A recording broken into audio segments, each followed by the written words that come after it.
certeza, ontendo perfeitamente profundity e cadencia emotional necessarias, para est progetto. O tema da triquil familiar e da mentira entre sogra e nora exiguma narrativa que flutu entre o.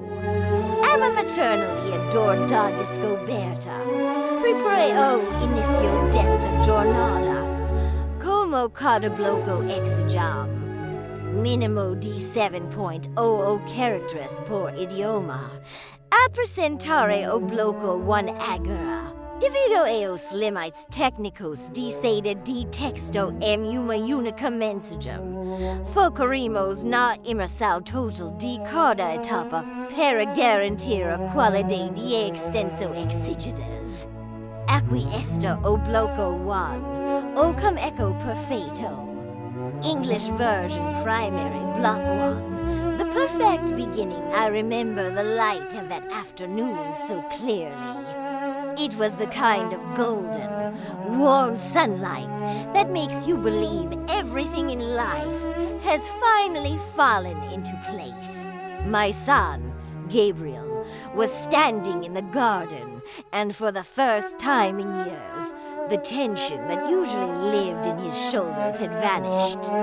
He was holding Sarah's hand, and the way he looked at her. It was the way a man looks at a miracle. As a mother, that is all you ever really want. You spend decades worrying about their scraped knees, their broken hearts, and their uncertain futures, and then, suddenly, there she was. Sarah, the woman who was supposed to be the answer to every prayer I had ever whispered in the dark. Sarah didn't just enter our lives, she bloomed within them. She had this way of moving through a room that made everyone feel seen, feel loved. When Gabriel first introduced us, she didn't just give me a polite handshake. She hugged me with a warmth that felt authentic, smelling of vanilla and expensive jasmine. She looked me in the eyes and told me that Gabriel spoke of me as if I were the compass of his life. In that moment, she won me over. I felt a sense of relief so profound it almost brought me to tears. I thought to myself, finally, he is safe. Finally, he has found a partner who values family as much as we do. Our home, which had felt a bit too quiet since my husband passed away, was suddenly filled with the sounds of laughter and the clinking of wine glasses. Sarah was everywhere. She helped me in the kitchen, not because I asked, but because she said she wanted to learn the secret language of our family recipes. We spent hours folding dough and simmering sauces, talking about her childhood in a small town, her dreams of building a legacy with Gabriel, and her deep-seated desire to be a mother. She spoke about honesty as if it were a sacred vow. She told me that her own family had been torn apart by secrets, and that she had promised herself she would never let a shadow fall over the home she built with my son. I believed her. Every word felt like a brick in the foundation of a beautiful future. Gabriel was flourishing. His career was stable, but it was his spirit that had truly changed. He was more patient, more present. He would tell me, "Mom, Sarah is the anchor I didn't know I needed." And I saw it. I saw how she encouraged him, how she managed their social life with a grace that seemed effortless, and how she curated a life for them that looked like a page out of a prestige magazine. It wasn't just about the aesthetics, it was the feeling. The feeling that we were a fortress. We were the Golden Family. Neighbors would stop me at the grocery store just to comment on how lucky Gabriel was, and how Sarah seemed like a literal angel sent to watch over us. I I would just smile, my heart swelling with a pride that I now realize was dangerously blinding.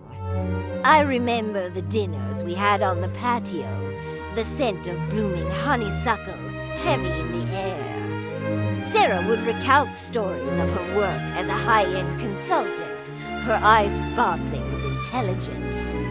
She seemed to have it all, the beauty, the brains, and a moral compass that pointed due north. She was the daughter I never had. We shared secrets, or so I thought. I told her about my fears of aging, about the quiet loneliness that creeps in at night, and she would hold my hand, her touch cool and steady, promising that I would never be alone. She integrated herself so deeply into the fabric of our existence that I couldn't imagine a world without her. She was the one who remembered every birthday, the one who organized the holiday menus, the one who made sure my doctor's appointments were kept. She was perfect. Too perfect. No, I refused to think that. I told myself I was just being a cynical old woman who didn't know how to accept a blessing when it landed in her lap. But looking back, the perfection was the first mask. It was a beautiful, seamless porcelain mask that showed no cracks. We spent 2 years in this blissful state, a period of time I now look back on as the great silence before the storm. Gabriel was planning their 5-year anniversary renewal, even though they had only been married for 3. He wanted to celebrate the day they met. He was so deeply in love that he was vibrating with it. And Sarah, she was the picture of the devoted wife. She supported him through long nights at the office. She managed their finances with meticulous care, and she always had the right thing to say. I remember one specific night, just before the first shadow appeared. We were sitting on the porch. Gabriel had gone inside to get a sweater for Sarah because the breeze had turned chilly. It was just the two of us. She looked out at the horizon, her profile sharp and elegant against the fading light. She turned to me and said, "Eleanor, I would do anything to protect this family. You know that, right? Anything at all." There was a weight in her voice that I didn't quite understand at the time. I thought she was talking about devotion. I thought she was talking about love. I smiled at her and patted her hand, telling her that I knew and that we were lucky to have her. I didn't realize then that doing anything didn't mean sacrifice. It meant something much darker. It meant that the person I was looking at wasn't Sarah at all, but a character she had created to inhabit our lives. The perfection was a wall, and behind that wall, the truth was already starting to rot. But for them, in that golden hour, the lie was the most beautiful thing I had ever seen. The first crack in the porcelain didn't come with a scream or a grand revelation. It came in the quiet, in the spaces between breaths, where the truth usually hides. It started about 6 months after their 3rd anniversary. I began to notice a change in the atmosphere of the house, a subtle shift in the frequency of Sarah's laughter. It was still there, but it felt practiced, like a song played 1,000 times until the singer no longer feels the lyrics. I watched her closely, not because I was suspicious, not yet, but because a mother's intuition is a restless thing. It picks up on the scent of a storm long before the first cloud appears on the horizon. I remember a Tuesday afternoon. I had let myself into their house to drop off some fresh linens I had bought for them. Usually, Sarah would be in her home office, the rhythmic tapping of her keyboard signaling her productivity. But that day, the house was silent. I found her standing in the kitchen, staring out the window at the oak tree in the backyard. She didn't hear me come in.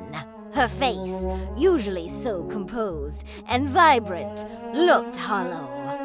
There was a coldness in her eyes that I had never seen before, a look of profound, calculated detachment.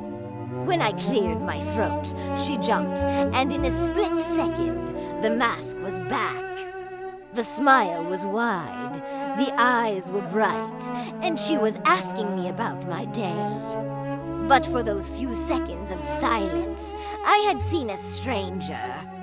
Then there were the phone calls. Sarah had always been open with her phone, leaving it on the counter, letting Gabriel answer it if her hands were full. But slowly, the phone became an extension of her hand.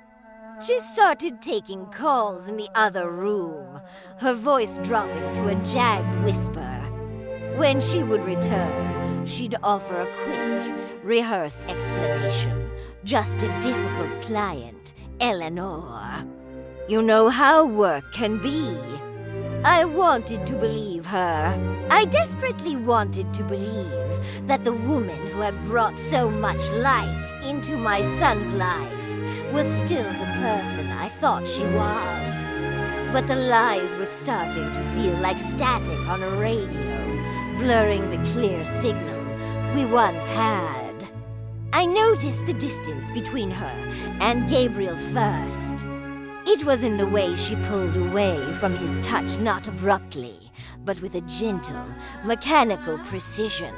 He would reach for her hand at the dinner table, and she would suddenly need to adjust her napkin or reach for her water.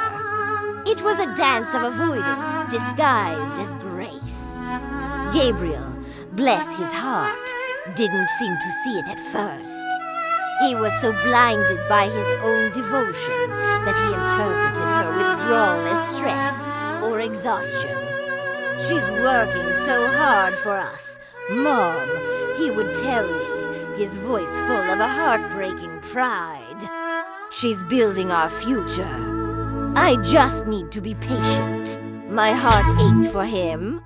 I saw the way he looked at her, searching for the warmth that used to be a given, only to find a polite, polished reflection of his own love. One evening, I stayed late for dinner.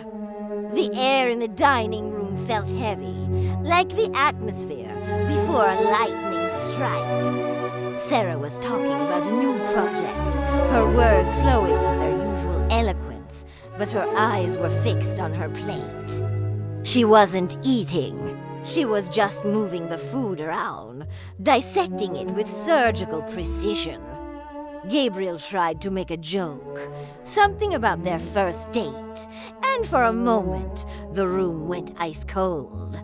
Sarah didn't laugh. She didn't even smile. She just looked at him with a gaze so flat, so devoid of affection, that I felt a shiver run down my spine. That was a long time ago. Gabriel, she said, her voice clicked. Things change. People change. The silence that followed was deafening. Gabriel's smile flickered and died, and for the first time, I saw a flicker of doubt in his eyes. I began to find small things. A receipt for a hotel in a city she never mentioned visiting. A key in a kitchen drawer that didn't fit any lock in our house.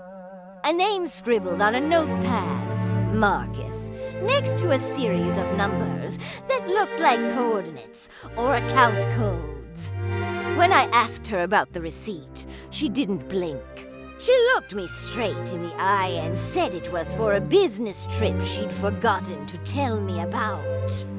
She was so convincing, so steady, that I felt ashamed for asking. She made me feel like a nosy, paranoid mother-in-law. That was her gift, turning her shadows into your hallucinations. But the most disturbing sign was the way she started talking about the future. It was no longer about our future as a family. She started using I'm more than we. She talked about travel, about moving to the coast, about career shifts that didn't seem to include Gabriel's needs or my presence.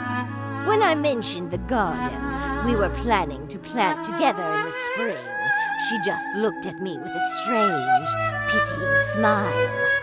Gardens require a lot of maintenance, Eleanor, she said. Sometimes it's better to just move on before things start to wither. The intimacy we had built in the kitchen, over flour and family stories, was gone. She no longer invited me to help her cook. The kitchen door was often closed. When I would visit, I felt like a guest in a museum. Everything was perfectly curated, beautiful to look at, but cold to the touch. I began to realize that the perfect beginning wasn't a foundation at all. It was a stage. And as the play moved into the second act, the actress was getting tired of her role.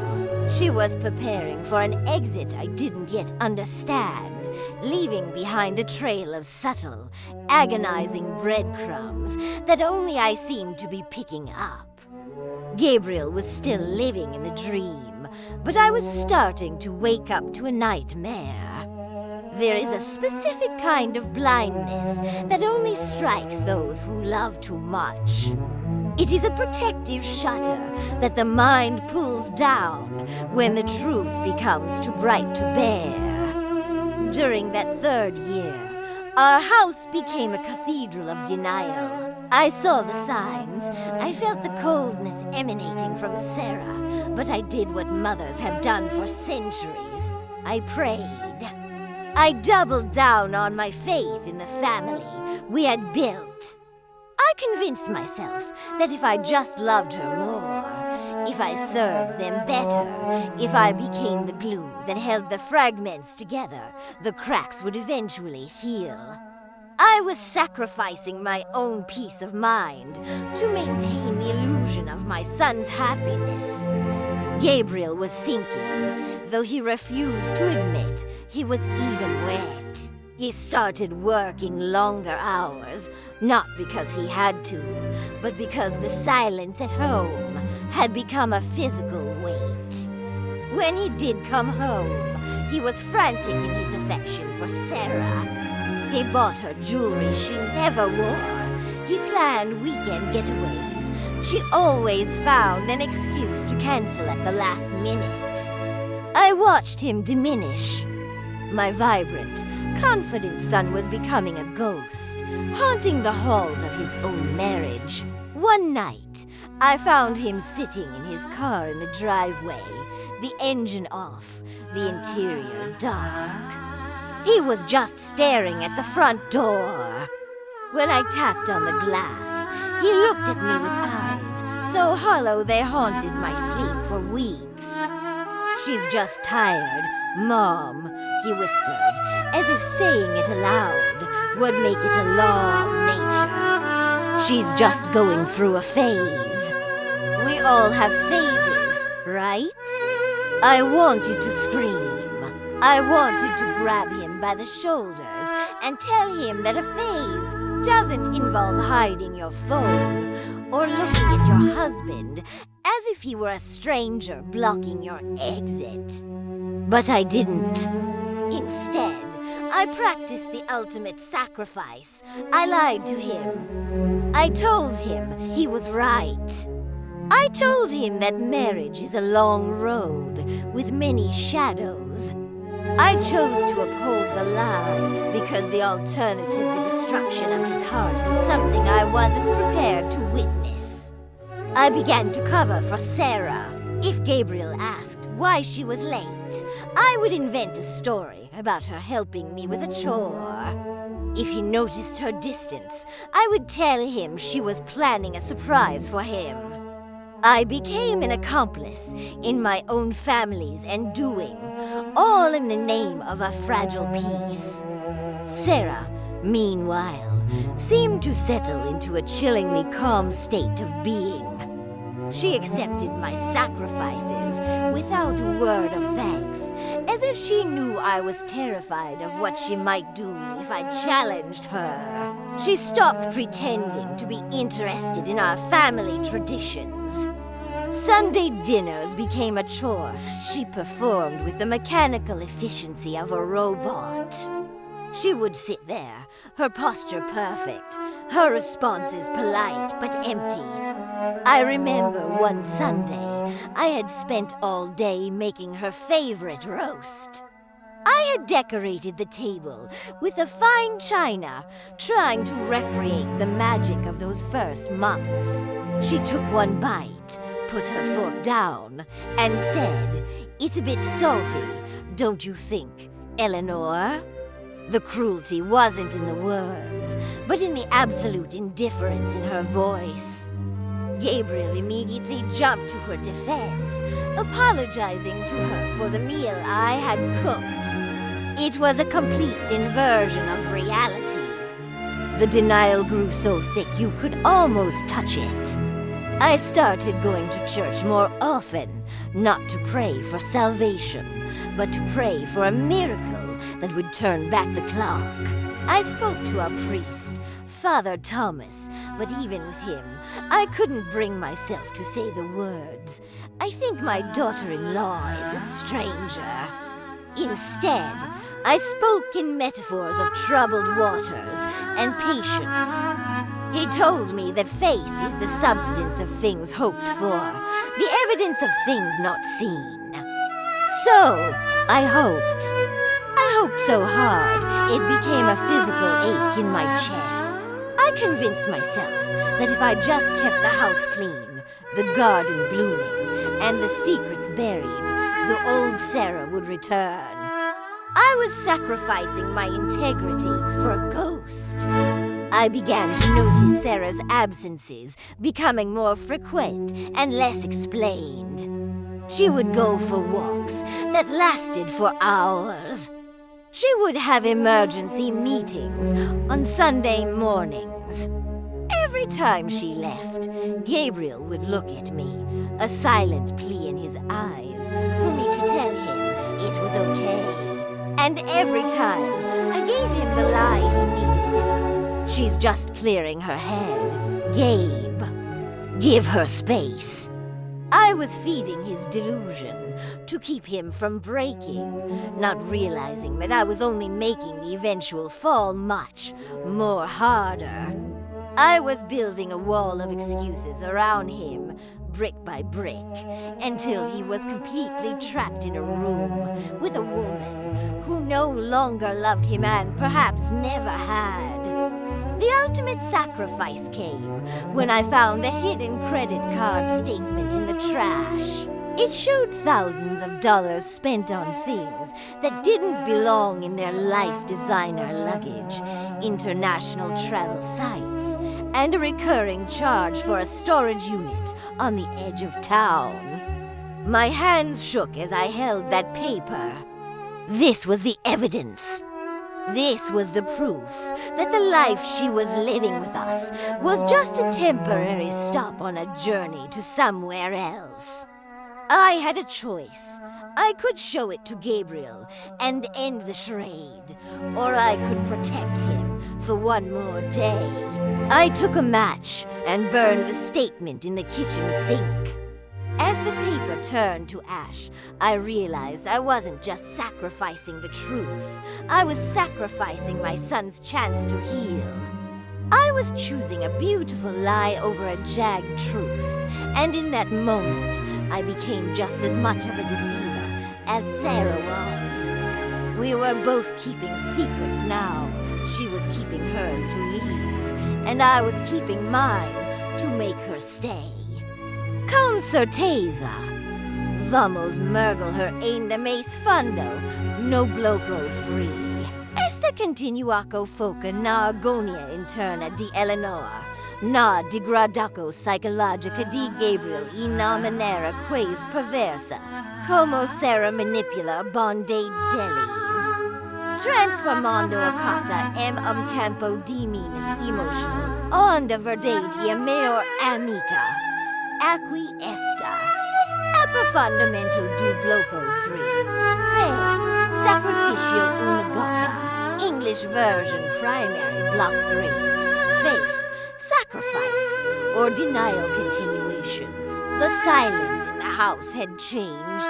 It was no longer the peaceful quiet of a home at rest, but a heavy, suffocating silence that felt like it was holding its breath. Every time I looked at Sarah, I felt a physical vibration of anxiety in my chest. I began to watch her not just with suspicion, but with a desperate, frantic need to find the woman she used to be. I found myself obsessively cleaning the house, scrubbing the floors until my knuckles bled, as if by removing every speck of dust. I could somehow wash away the grime of the lies I knew were settling over us. My faith, which had always been my compass, began to feel like a cage. I was praying for a version of Sarah that I was starting to realize had never existed. I was mourning a ghost, while the person who wore her face was sitting right across from me at the breakfast table, checking her watch and waiting for the moment she could leave. Gabriel's denial was becoming a form of slow-motion suicide. I watched him shrink into himself, his clothes hanging looser on his frame, the light in his eyes replaced by a frantic, flickering desperation. He started bringing her flowers every single day, lilies, roses, orchids as if he could buy back her affection with petals and stems. The house smelled like a funeral parlor, a sweet, cloying scent of decaying beauty that made me want to gag. Sarah would barely glance at them. She would offer a thin, tight smile and place them in a vase without water, letting them wither before his very eyes. It was a silent, brutal message that Gabriel refused to read. One night, I caught him in the hallway, smelling one of the wilted bouquets, his shoulders shaking. He didn't see me. He just stood there, inhaling the scent of his own dying marriage, trying to convince himself it was still sweet. The sacrifices I made were not just of my time, but of my very soul.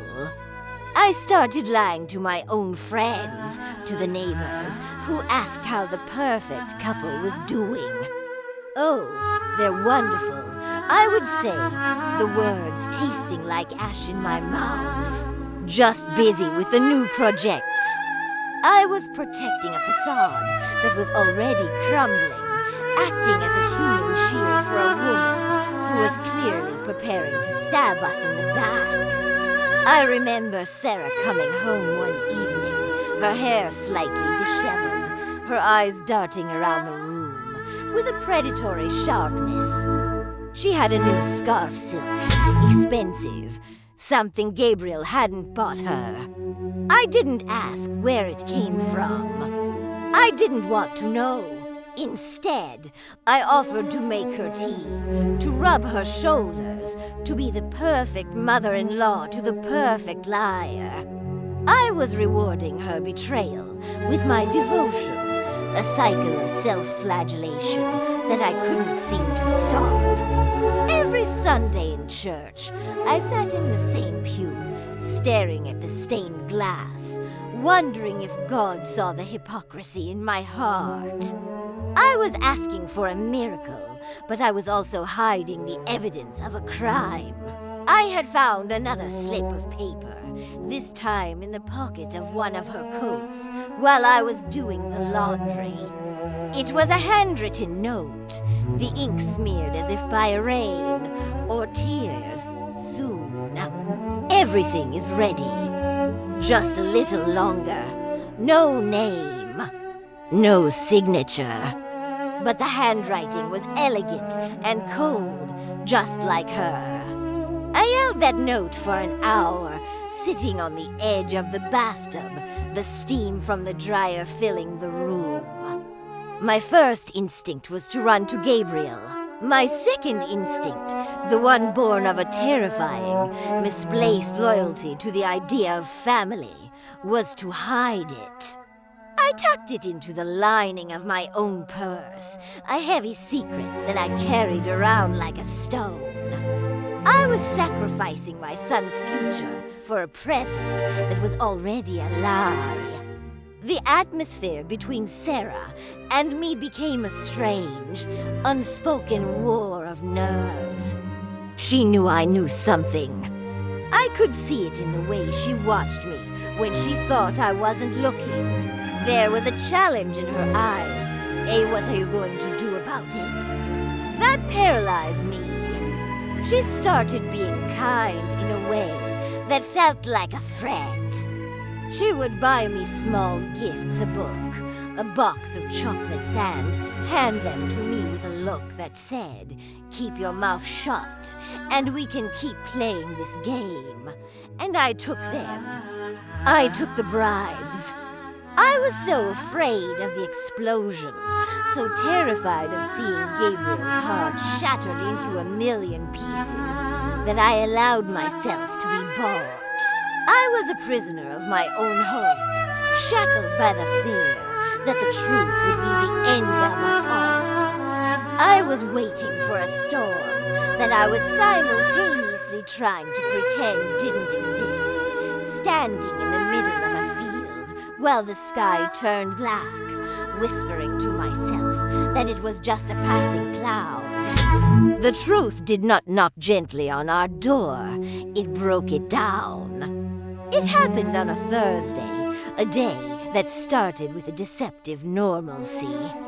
Gabriel was away on a short business trip, or so he thought. He had left early that morning, his face a mask of exhaustion as he kissed Sarah goodbye. I remember the way she stood in the doorway, waving until his car disappeared around the corner. The moment he was gone, her posture changed. The loving wife vanished, replaced by a woman with a cold, frantic energy. She didn't see me watching from my window across the garden. She went inside and, for the first time in months, she didn't lock the back door. That was her first mistake. Her second was assuming that my love for my son would keep me paralyzed forever. I waited. My heart was pounding against my ribs like a trapped bird. About an hour later, a car I didn't recognize a sleek, dark sedan pulled into their driveway. A man got out. He wasn't Gabriel. He was younger, dressed in a way that suggested wealth and a total lack of conscience. I watched him walk up to the door, and I watched Sarah open it before he even had to ring the bell. She didn't just let him in, she threw herself into his arms. The sight of it felt like a physical blow to my stomach. I had to lean against the wall to keep from collapsing. This was the miracle I had been praying for. This was the phase Gabriel was sure would pass. I knew I should stay away. I knew that walking into that house would change everything forever. But the lies had become a poison in my blood, and I needed the antidote, no matter how much it burned. I crossed the garden, my feet heavy as lead. I entered through the unlocked back door. The house was quiet, but it was a vibrating, sinister quiet. I heard voices coming from the upstairs bedroom, the room where my son slept, the room where they had planned their future. I moved up the stairs, each step feeling like a descent into hell. The door was cracked open. I didn't need to go inside to see. I heard her laughter genuine, carefree laughter I hadn't heard in years. "He has no idea," she said. "He's so pathetic, Marcus. He actually thinks I'm staying." The man's voice was low, mocking. "And the mother? The old woman?" Sarah's response was a cold blade through my heart. "Eleanor? She's useful. She cleans, she cooks, she keeps Gabriel occupied so I don't have to. She suspects, but she's too afraid of losing her precious family to say anything. She's part of the furniture, Marcus. Nothing more." I stood there, frozen, listening to the destruction of my entire world. She wasn't just betraying Gabriel, she was erasing me. She had used my hope as a weapon against me. She had turned my devotion into a joke to share with her lover. I felt a coldness settle over me that has never truly left. The woman I had treated like a daughter, the woman I had protected with my own lies, was a predator who had been feeding on our lives while she prepared her escape. But the shock wasn't over. As I turned to leave, my eyes caught sight of an open suitcase on the guest bed. It wasn't just clothes. It was folders. Legal documents. I moved toward it, my hands shaking so violently I could barely grit the paper.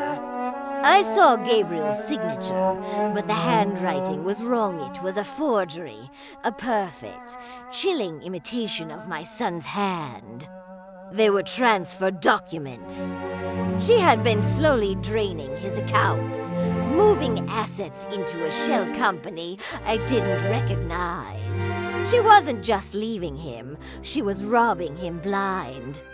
She was stealing the future he had worked 15 years to build. The house, the savings, the investments, she was taking it all. I heard footsteps approaching the door. I ducked into the hallway closet just as they stepped out. They were talking about the flight, a one-way ticket to a country with no extradition. They were leaving that night. Gabriel was supposed to be gone until Friday, giving them a 36-hour head start. My son would come home to an empty house, an empty bank account, and a life that had been systematically dismantled while he was trying to save it. I watched them through the slats of the closet door. They looked so happy. They looked like the perfect couple. And in that moment, the grief died, and something else was born. A fierce, protective rage that burned away the last remnants of my denial. I waited until they went back downstairs, until I heard the front door close and the sedan pull away. I walked out of that closet a different woman. I went into their bedroom and looked at the mess they had left, the rumpled sheets, the discarded clothes, the smell of betrayal. I picked up the forged documents.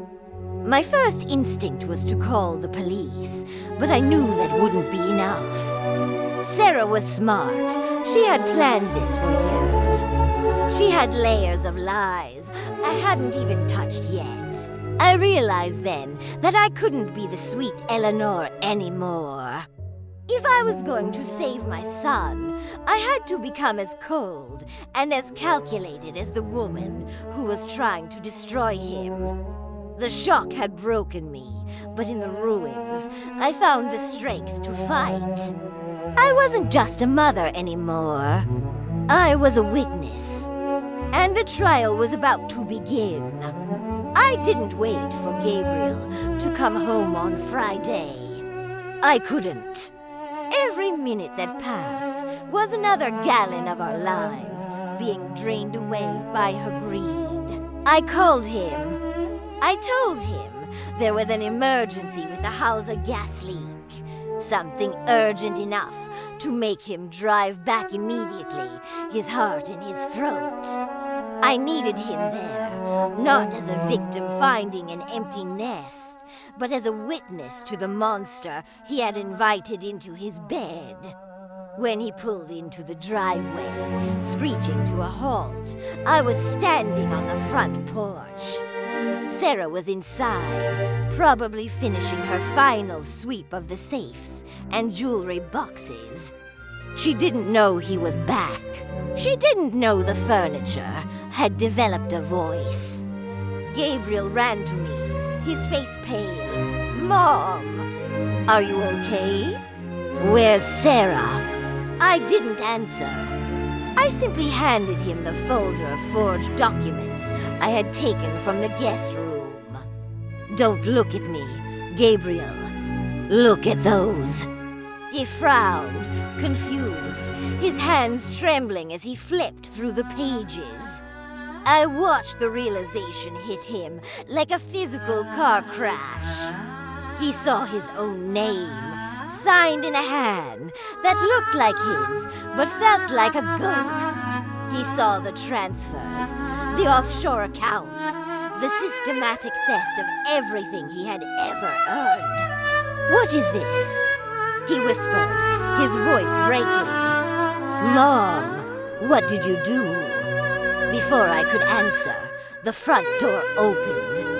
Sarah stepped out, dressed for travel, a designer coat draped over her arm. She saw Gabriel, and for a microsecond just one her face registered genuine shock.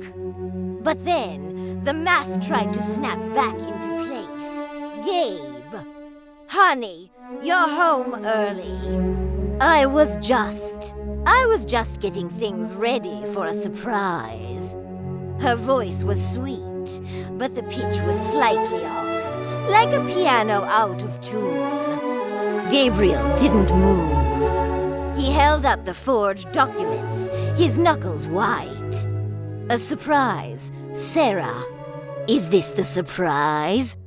Transferring the deed of the house to a company in the Caymans? Emptying the college fund for the kids we haven't even had yet?" The silence that followed was the coldest thing I have ever felt. Sarah looked from the papers to Gabriel, and then her eyes shifted to me. The sweetness evaporated. The light in her eyes went out, replaced by a flat, obsidian hardness. She didn't cry. She didn't beg for forgiveness. She simply straightened her back and let out a short, sharp laugh. "I told Marcus you were too weak to see it, Gabriel. But I underestimated the old woman. I didn't think she had the spine to dig through my things." She turned to me, her lip curling in a snarl. "You should have stayed in the kitchen, Eleanor. You could have lived out your days in a nice nursing home I would have paid for .now. Now you get to watch him break." Gabriel looked like he had been stabbed. "Why?" He choked out. "I gave you everything. I loved you. I trusted you with my life." Sarah stepped toward him, and for the first time, I saw the true depth of her resentment. "You loved a version of me that didn't exist. Gabriel, you wanted a trophy, a perfect hostess, a woman who would fold into your boring, suburban life. I was never that woman.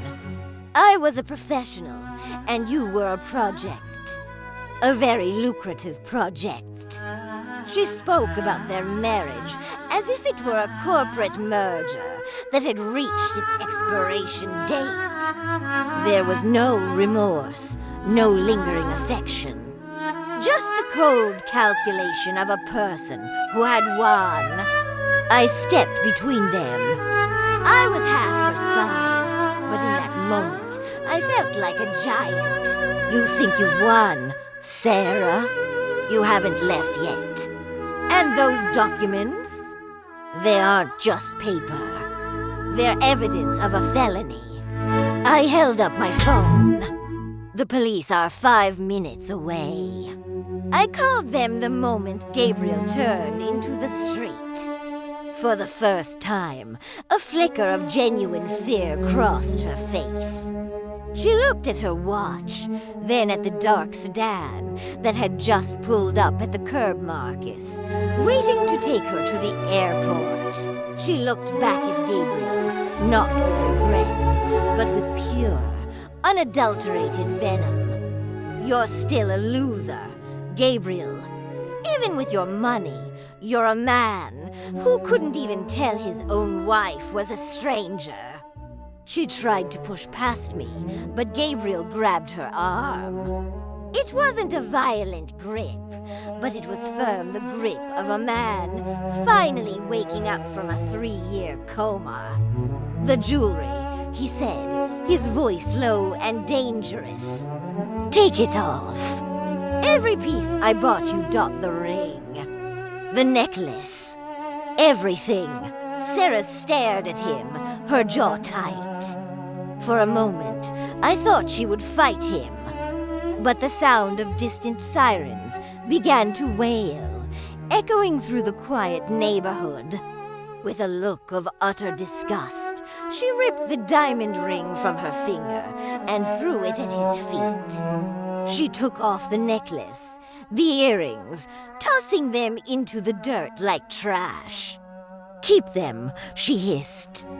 They were never enough anyway. She ran toward the sedan, Marcus peeling away, before she had even fully closed the door. Gabriel didn't chase her.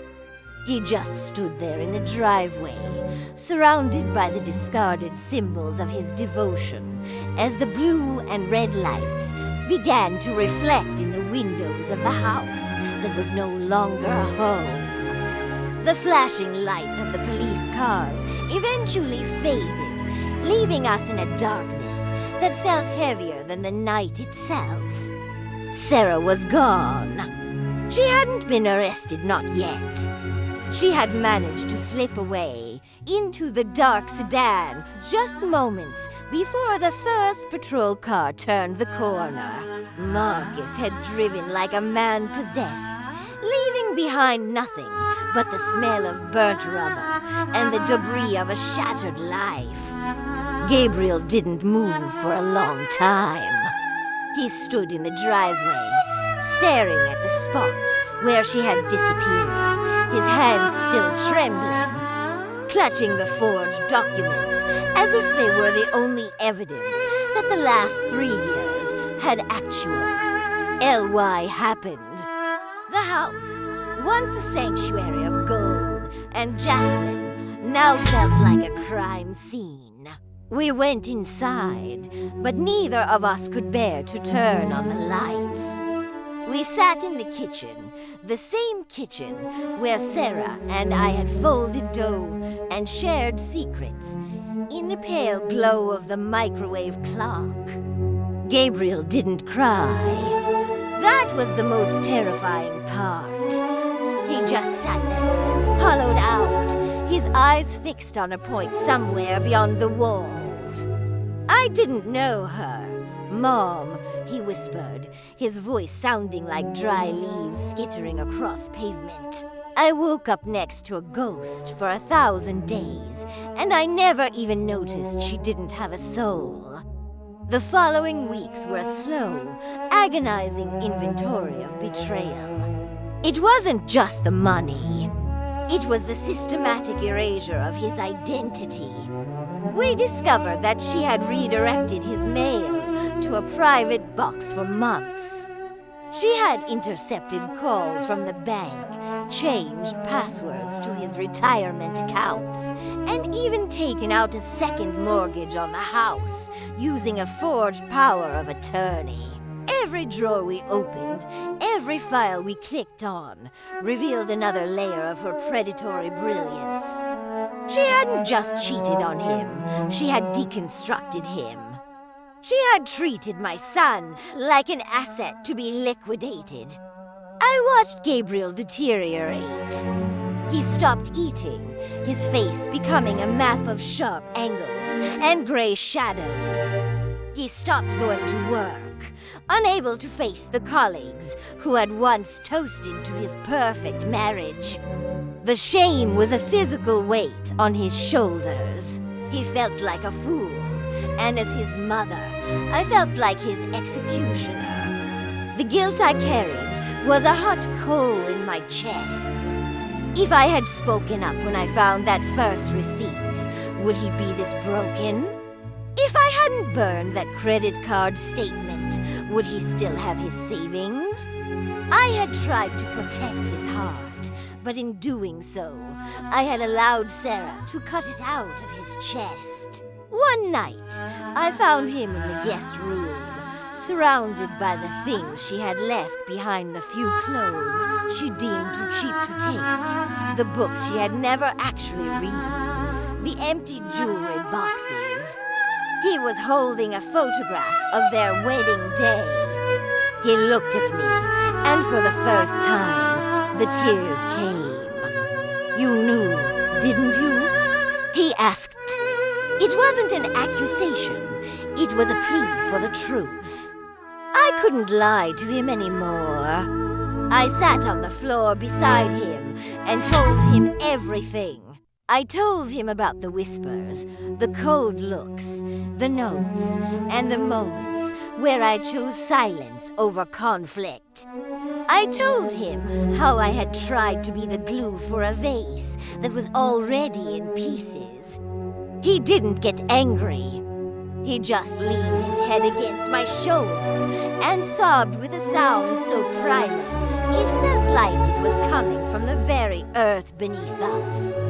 We sat there for hours, two people mourning a woman who never existed. The legal battle began shortly after a nightmare of depositions, private investigators, and cold-faced lawyers. Sarah was tracked to a coastal city in South America, but the money was gone, moved through a labyrinth of digital shadows. The authorities told us the chances of recovery were slim. The perfect life was gone, replaced by a mountain of debt and a house that felt haunted by the scent of vanilla and lies. The neighborhood, once so full of admiration, turned cold. People whispered when I walked to the mailbox. They looked away when Gabriel drove by. We were no longer the Golden family. We were a cautionary tale. A spectacle of how easily a facade can be built and how violently it can be torn down. I realized then that the aftermath wasn't just about rebuilding a bank account. It was about learning to breathe in a world that felt fundamentally dishonest. I had to watch my son learn to hate, and then, even worse, I had to watch him learn to feel nothing at all. The Sarah he loved was dead, but the Sarah who betrayed him was everywhere in the silence of the house, in the empty spaces on the walls, and in the mirror every time he looked at his own reflection and wondered how he could have been so blind. Healing is not a destination. It is a slow, limping walk through a landscape that has been forever altered. A year has passed since the night the sirens echoed through our driveway, and the house still feels too large, too quiet, and filled with shadows that no amount of scrubbing can ever truly erase. Gabriel and I still live here, not because we love the place, but because we are determined not to let her theft be total. She took the money, she took the trust, and she took the peace, but she will not take our history. We are rebuilding, brick by painful brick, but the mortar is different now. It is reinforced with a jagged, honest truth that we never had before. Gabriel is different. The man who used to look at the world with a wide-eyed, naive optimism is gone. In his place is someone quieter, more observant, and deeply guarded. He went back to work eventually, but he no longer talks about building empires or perfect futures. He focuses on the day-to-day, the small victories of a life reclaimed. We spent the spring digging up the garden that Sarah had let wither. We didn't plant the exotic flowers. She liked the ones that looked beautiful, but required constant, artificial care. Instead, we planted perennials, sturdy things that can survive a harsh winter and still find a way to bloom in the mud. Watching him work the soil, his hands stained with earth and sweat, I see a strength in him that Sarah's lies could never touch. He survived the worst thing a heart can endure, the realization that his greatest love was his greatest enemy. My own journey has been one of quiet, persistent penance. I still go to church, but my prayers have changed.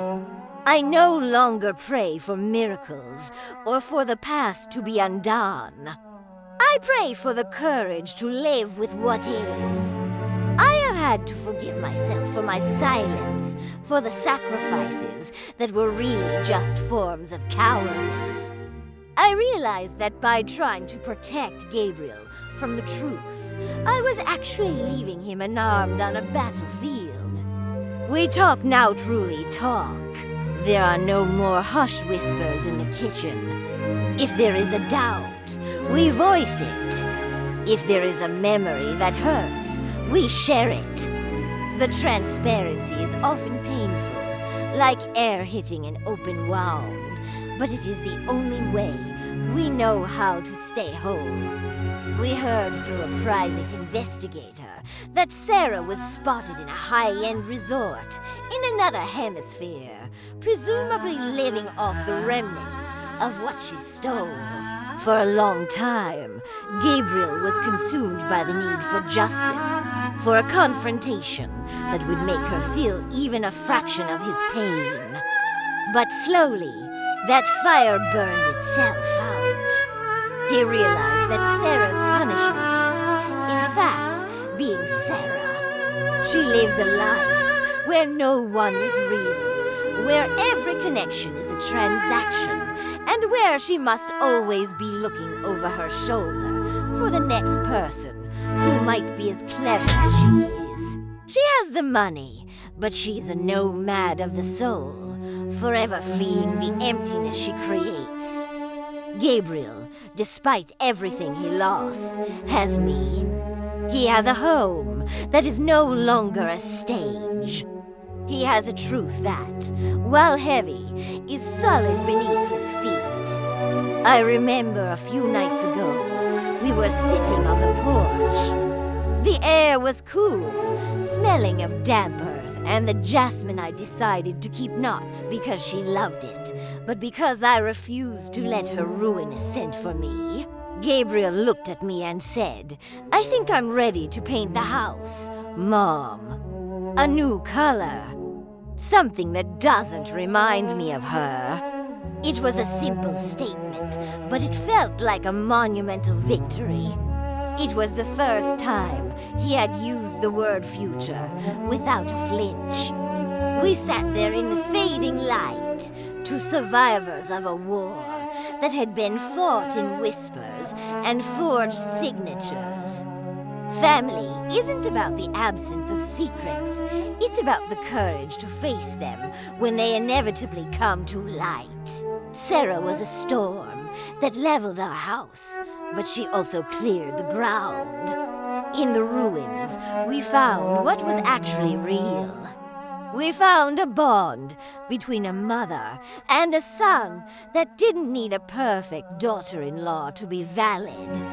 We found that you can be broken and still be beautiful, just like the kintsugi pottery I bought him cracks filled with gold, making the piece stronger and more valuable than it was before it shattered. As the sun set, I realized that the story of our family didn't end with a betrayal. It began again with the truth. We are not the golden family anymore, and thank God for that. We are just two people sitting on a porch, breathing the air of a world that is complicated, messy, and often cruel, but finally, honest. And as I reached out to pat his hand not as a shield, but as a partner, I knew that we were going to be okay. The silence was no longer heavy. It was just peace. And for the first time in 3 years, I didn't feel the need to say a single word to fill it.